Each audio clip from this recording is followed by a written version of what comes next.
Welcome to Ren Behind the Practice. I'm Sophie Campisi. I'm a holistic business strategist, and I spend a lot of my time in conversation with practitioners, coaches, and healers about the behind the scenes of their businesses.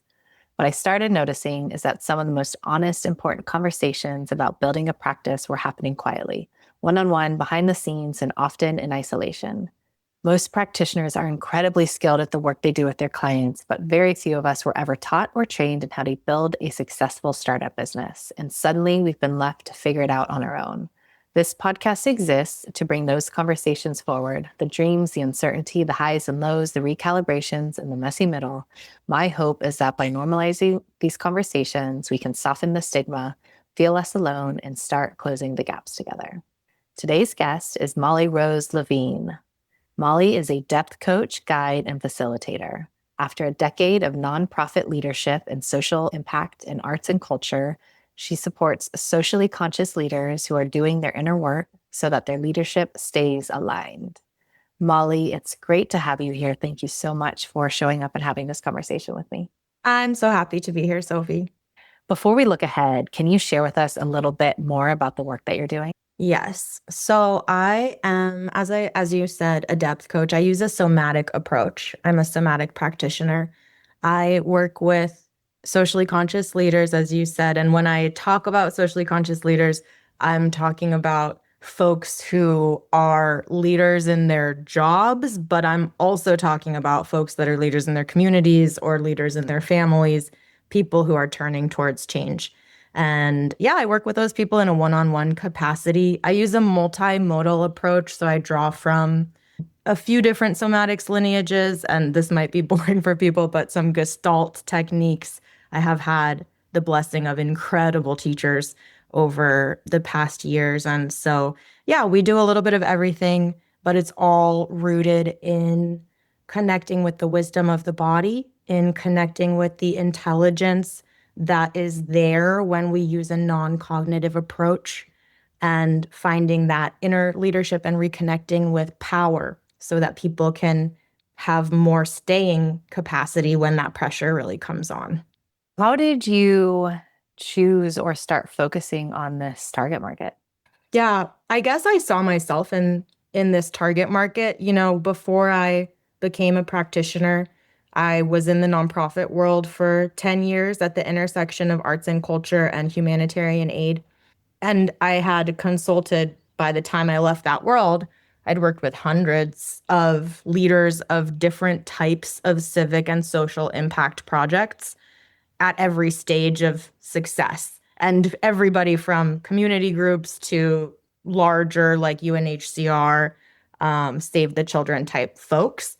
What I found was that the success of a social impact project or the success of a service or civic impact project didn't come down almost ever to whether it was a good idea.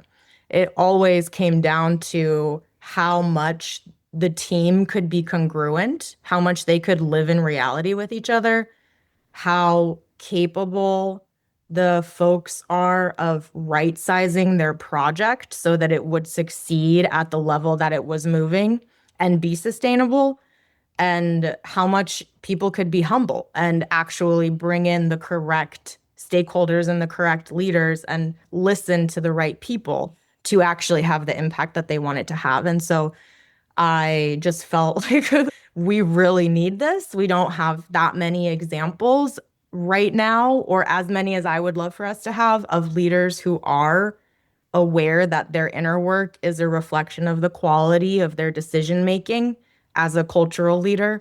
So it just feels like the calling that's really on my heart.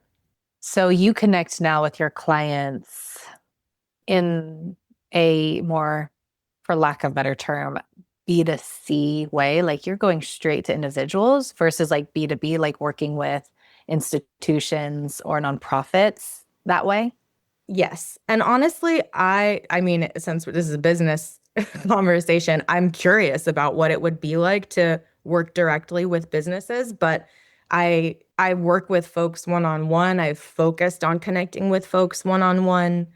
Um, and part of that is because the work that I do with people isn't always about kind of the external business. And to be honest, I don't really care about KPIs. I mean, when people work with me, their KPIs get better, but I'm not a performance coach and I'm not necessarily interested in helping people's businesses succeed unless the purpose is value aligned. Yeah, I mean, from my lens of expertise, given this dynamic, I would Mhm. say yes, going one on one is for sure the better avenue anyway. You've worked in institutions before. Things get watered down, it's slow. The end user isn't always aligned with the decision maker. Like it makes especially when you're early on and you're in the startup phase and the discovery phase and you're searching, you need to be on the court. You need to be fine tuning and learning. There's so much to learn and discover, and there's so much data to get. And when we have a business as a client, it slows everything down, and it's not a great starting place for us as, mission driven, very conscious, very aligned, awake service providers. It's not to say you wouldn't get there at some point, but it's not a very great starting place. And ultimately, everything you just said is the reason that I left the industry as an employee and was Yeah. like, actually, I think there's some deeper service that I can offer to the world at this moment than what I'm able to do inside of this structure. And generally, it's not to say that businesses aren't great places for us to ultimately have our work, but we want to have so much leverage before we engage. Mhm. Because like we said, all of that is going to weigh us down and it's going to want to water us down and all of these things. And so it's all that's part of already what we're up against. So like we want to come into that with a lot more leverage than like being starting out because it's already going to kind of play against us and work against us. And so, yeah. Yeah, and I'll just be so for real. Like, I just couldn't agree with that more. And when I came out of the nonprofit sector, and I'll say, like, to everyone out there who's in the nonprofit sector, almost everybody that's in that sector is doing it because they're really heart-centered and they really want to serve the world. They all are waking up in the morning trying to do the absolute best impact that they can inside of that framework. And I left that industry with my confidence so diminished because of everything that you're talking about that I just couldn't agree with you more. I was like, actually, I need to really have space to understand the value of the perspective that I am truly desiring to bring to leaders because it's something that isn't necessarily valued in the structure that a lot of businesses and nonprofits feel like they just kind of have to slide into in order to be accommodating to funding or to X, Y, and Z. Absolutely.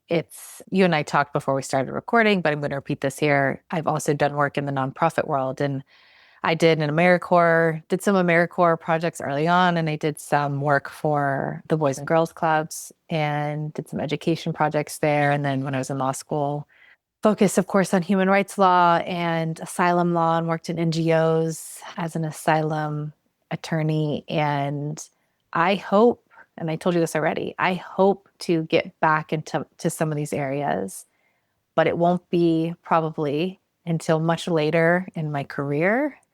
And after a lot of this stuff, like you said, I have figured out and I have nailed it, and I can come back into that space and make change from a different level. Mhm.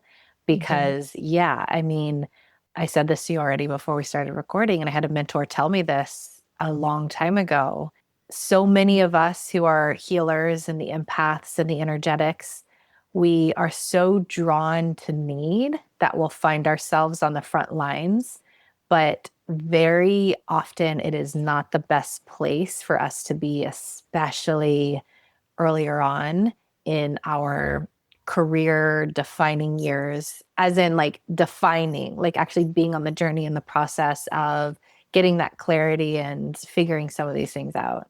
Yeah, and on the other hand, I mean, I totally agree with you. And like I was mentioning to you, my first big job in the nonprofit world was for 6 years. I spent that time organizing humanitarian circus performances and workshops in refugee camps, conflict zones, and natural disaster sites, and with communities experiencing crisis around the world. And I chose that because I knew that I needed to approach, I'm going to do air quotes, the front lines through a lens that was different than a traditional aid organization, just for my own personal life, because I am a really sensitive person.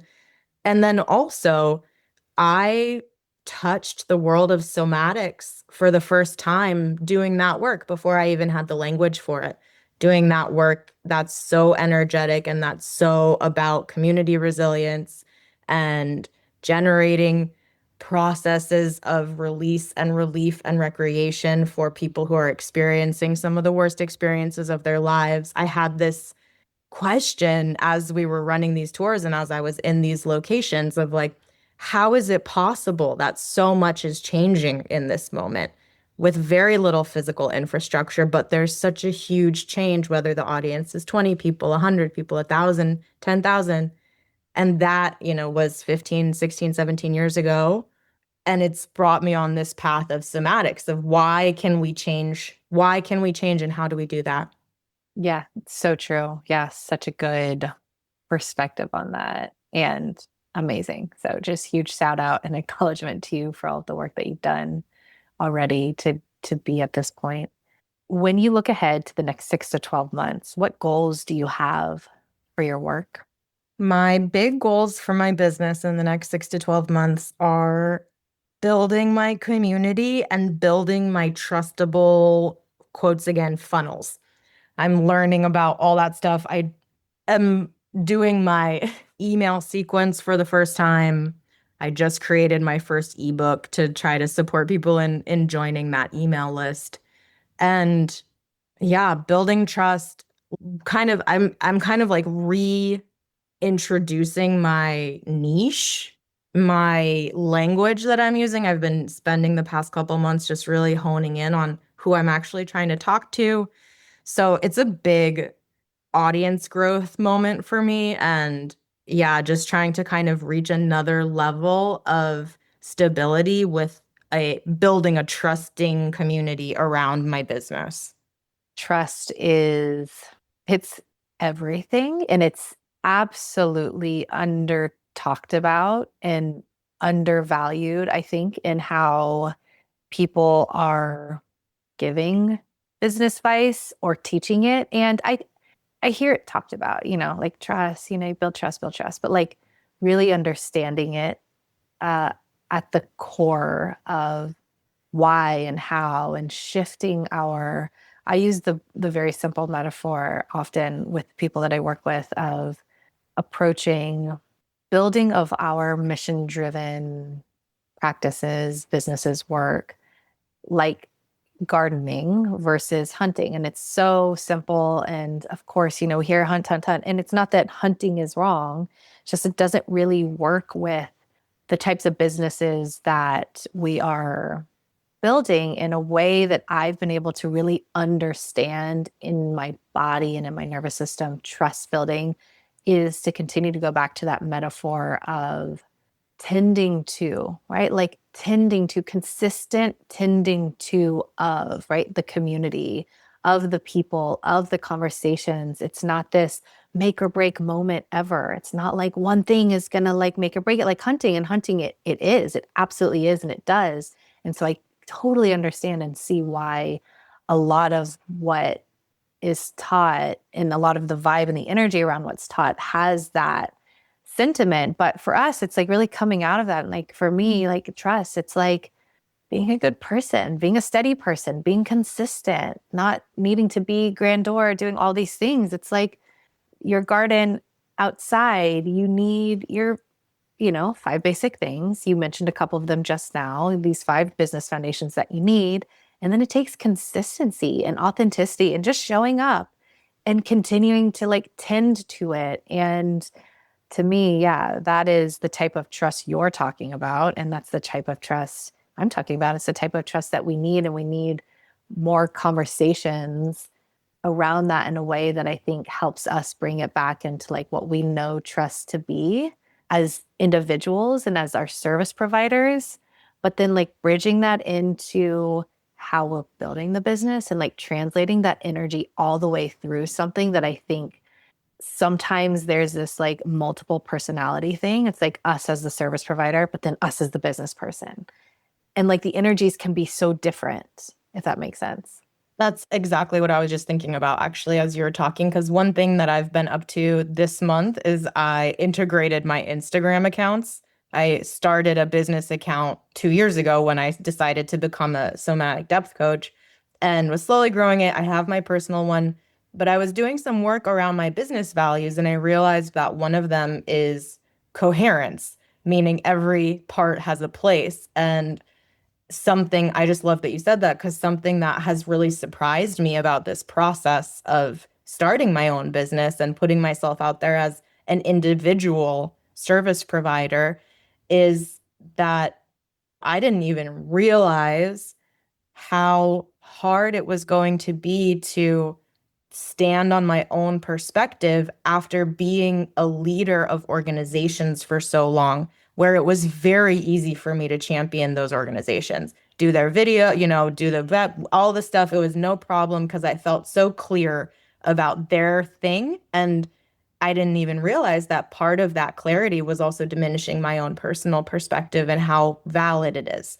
So that's been a whole thing for me. And part of it has been like, all right, I'm going back to the one Instagram. I'm not going to split these identities anymore because if coherence and congruence is so important to me and something that I believe our socially conscious leaders need to be calling into their decision making, I was like, shit, okay, I have to do something that's more uncomfortable. Absolutely. I mean, yeah, what you just said, it's so huge. It's something that's not talked about a lot and not nearly enough. And this is totally at play. I mean, almost everyone that I talk to says like social media and visibility and presence, and like this is a breakdown for them. But what you're bringing up, is obviously one of those like things. Well, you brought up a couple of points, but especially what you said about how different it is to be championing someone else's stake in the ground versus championing your own. Like, whoa, like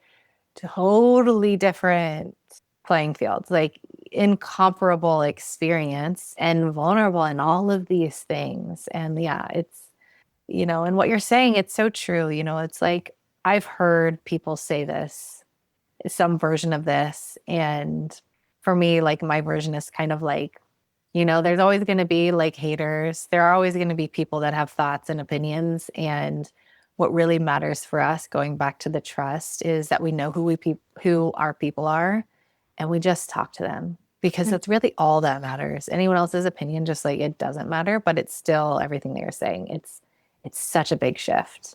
It's huge. And I mean, it just brings up a lot of questions for me. Like, one thing that when you're talking, this just popped into my mind is like, all right, so I'm working on a proposal for corporations right now that's for anti-racism leadership coaching, which is something I'm really passionate about that I don't really advertise that much because I don't know how, but that I know businesses need this. They need organizationally supported resources for leaders who are dealing with racialized elicitations all the time. But just it brings up so many questions and so much risk. Like, I've written this document and I've done nothing with it because I'm like, is this even language that people are going to resonate with? My own perspective is so much more radical than almost any business. And so that has just been a really interesting thing for me to try to figure out how to deal with and reconcile. Totally. It's to like put on my like expert hat for a second, like one of the ways to get around that and through that is have conversations with people in that role. So like not specifically talking about, those corporate leaders. I'm not sure, if that's something that you feel called to like actually like push forward right now or if that's a future thing. But with everything we do, it's one of the radical shifts that no one was teaching me before I discovered. And it's now what I work with people and teach them how to do. how to have conversations, and not just conversations, but have conversations in the right way to answer that question of how do we message stuff so that it resonates. And the quick answer is you talk to people and you let them tell you, and you ask them questions the right way, not as the expert, and you just have conversations with them as peers and hear the language that they use, and you hear that, and you write actual phrases down. And like you can, especially now with AI, we can really help that, because you know this, and so many of us know this, whether consciously or not.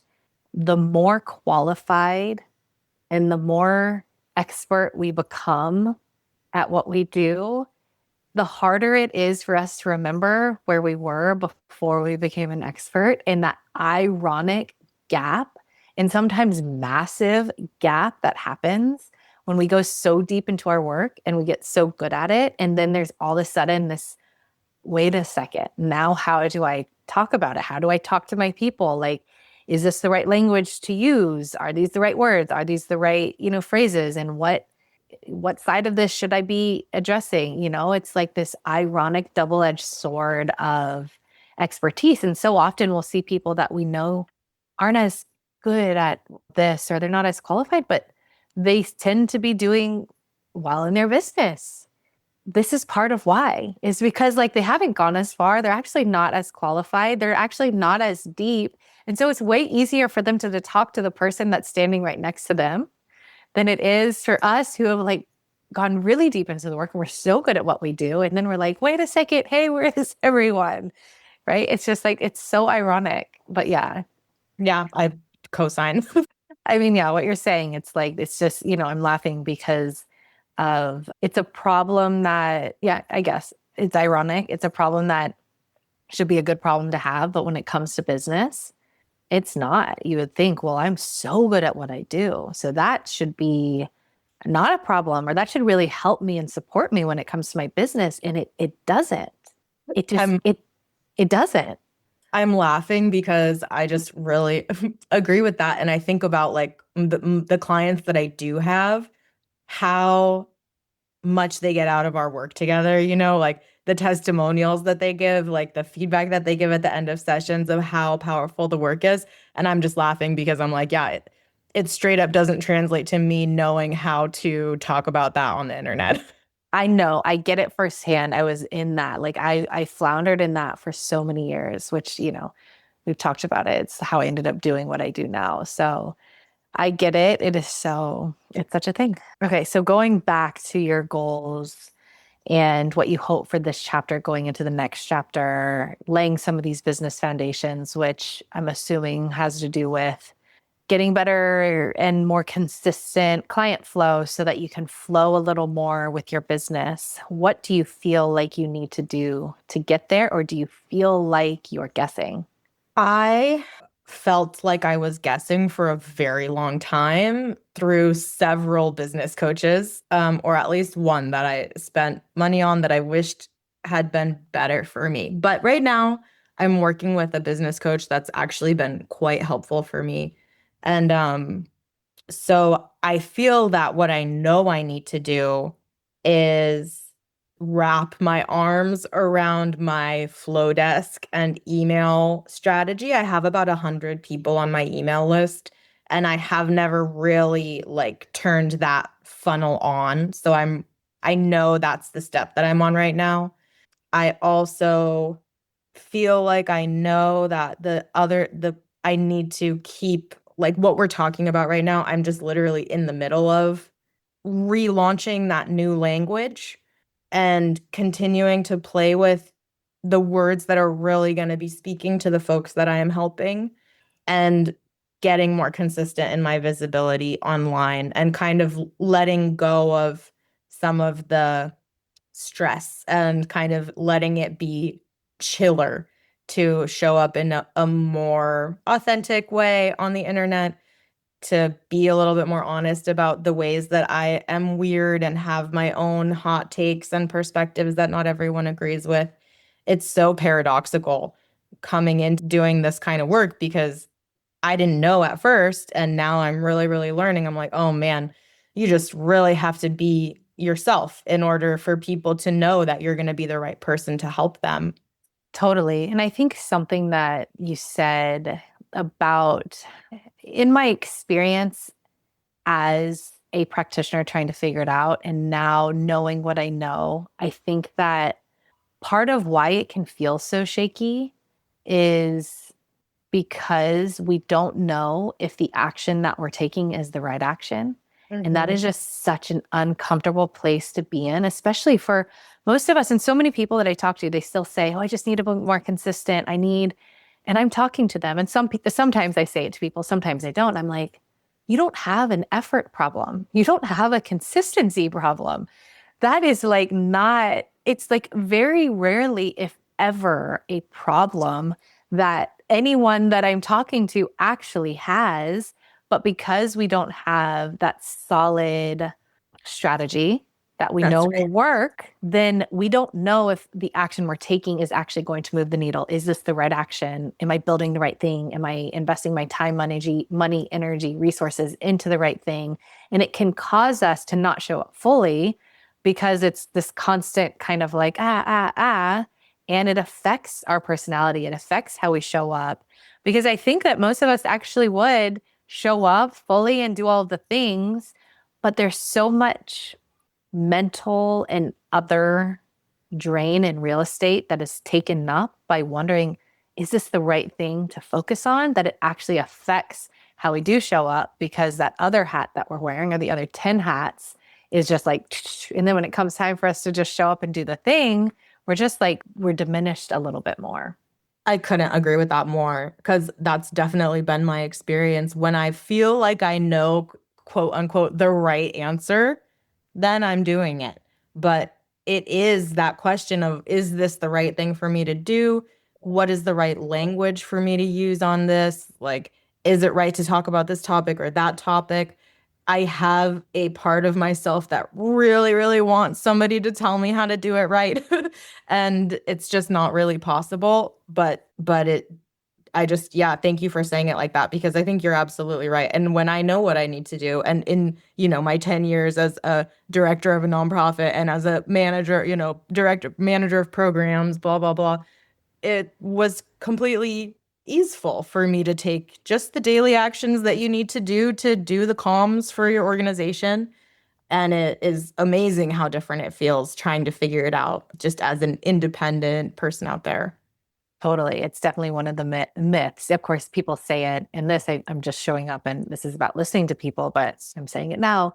It's like a big myth that I hear so much is that, like, oh, I just need to be more consistent. I'm thinking, look at you. Look at everything you're doing. Like like you are doing the work. You're nailing it. Okay. You don't have a willpower problem. And then, I just mindset comes up a lot. Like I need to just shift my mindset. And I'm like, no, you've done the work. It's actually generally most of the time like the lack of strategy or a lack of, you're working with this business coach now, so it's giving you more of that confidence, that peace of mind to just show up and do the things. But it's generally almost every single person that I talk to, it's the lack of strategy that's actually causing these things. And they're just, oh, well, I need, shift my mindset. I'm like, you're amazing. You've done the work. You don't need to do more work on yourself. Look at all that you've done. It's just another piece. But yeah, everything that you're saying, like for sure, it's such a thing. We talked about already some of the things that are hard. Is there anything else that has felt heavier than it should on this journey of building your practice outside of an institution or an organization that you worked for? Heavier than you should or harder than you thought it would be? Yes, there's so many things.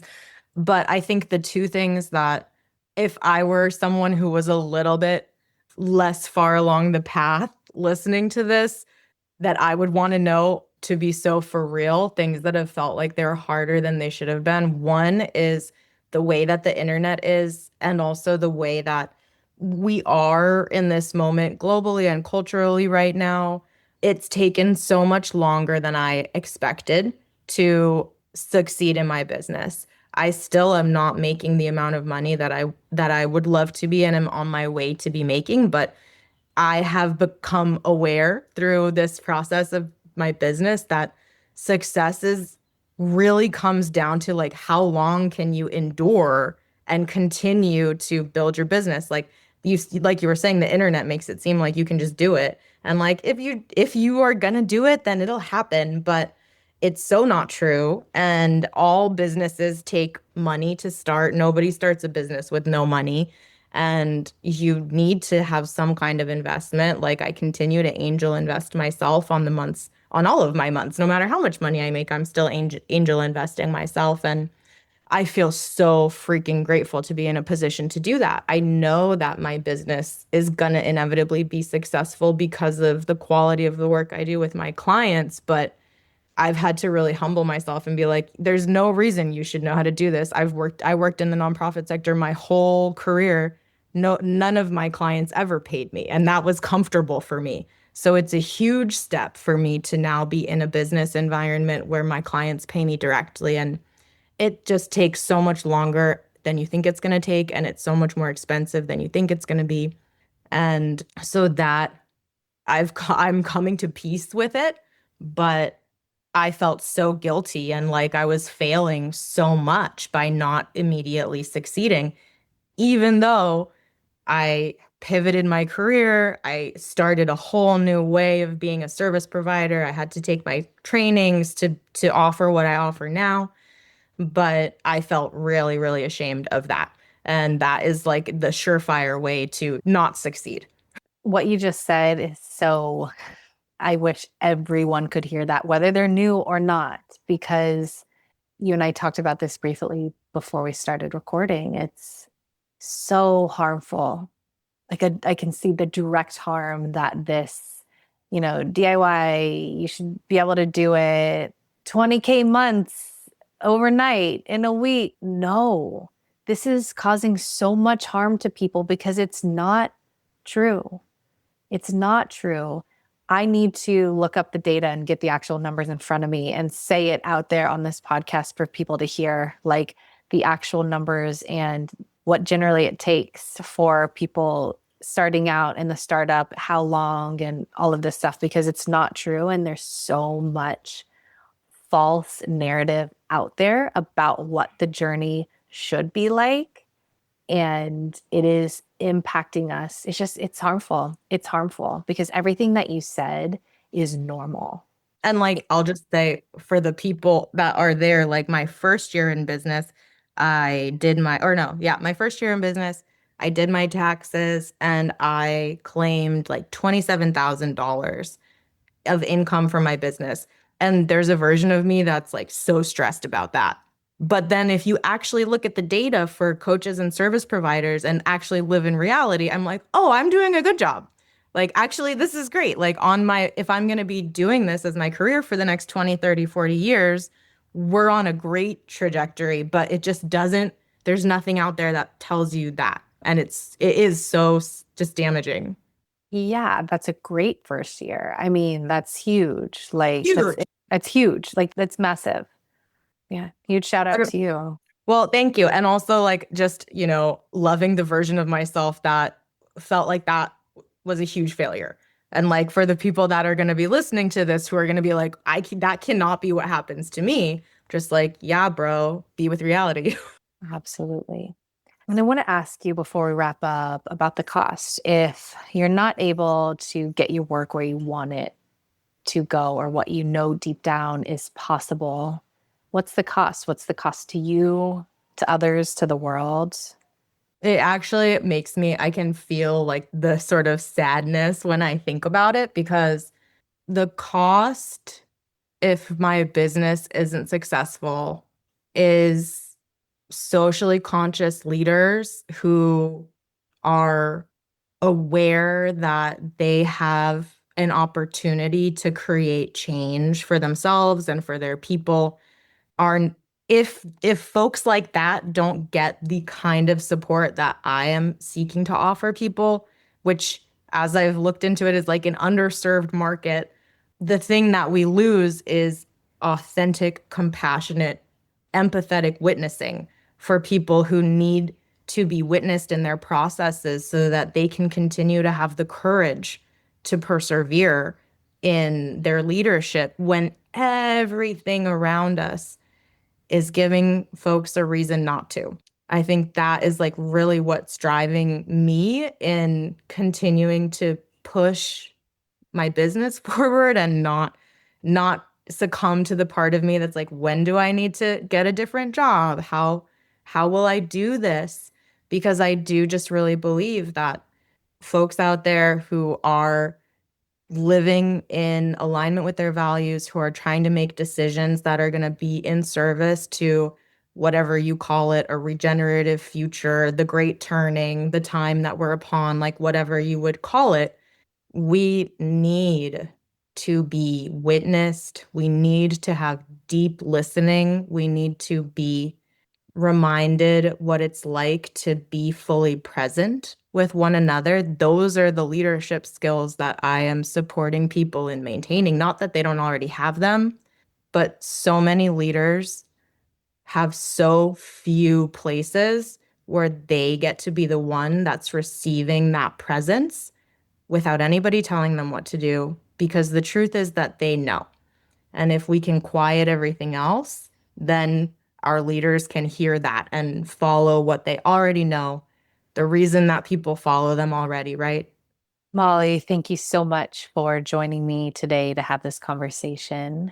And for those of you who are listening, if any part of this resonated, you're in the right place, please reach out. I want to hear from you. And if you want to reach Molly directly, the links to her website, Instagram, and a link to book a consult with her are in the show notes. Thank you again, Molly. And to everyone else, thank you for listening. And we'll see you for the next episode of Ren Behind the Practice.